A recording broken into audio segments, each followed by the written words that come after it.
Le NHS, le numéro 1 sur le libre accès aux soins de santé. Leur service de santé de la Grande-Bretagne est celui des 11 pays les plus industrialisés où la richesse ne détermine pas l'accès aux soins. Il fournit le traitement le plus largement accessible à faible coût entre les pays riches. Une enquête a mené en Amérique a montré un tiers des adultes américains et à laissant le soin recommandé n'y a pas vu un médecin comme malade ou n'y a pas rempli des prescriptions à cause des coûts. Cette figure était seulement 6% au Royaume-Uni et 5% aux Pays-Bas. Dans tous les pays étudiés, sauf la Grande-Bretagne, la richesse était un facteur important dans l'accès à la santé.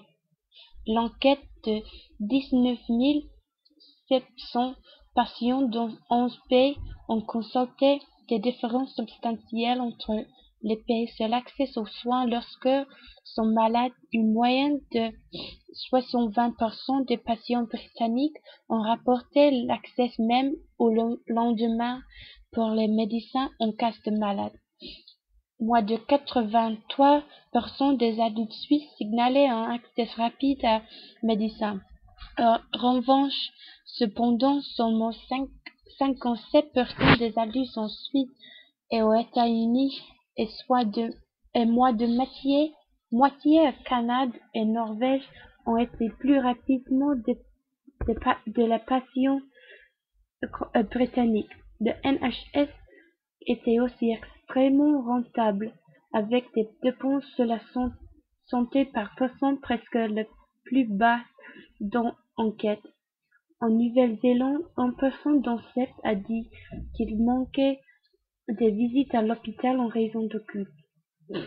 Le rapport a été critique à particulier les États-Unis où il a trouvé les patients sont beaucoup plus susceptibles sur des 10 autres pays industrialisés de se passer des soins de santé en raison des coûts.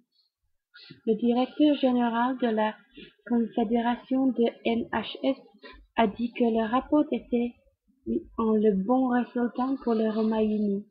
Le problème dans beaucoup de nations autres est que vous achetez l'assurance pour couvrir le prix de donc cher. Un porte-parole du gouvernement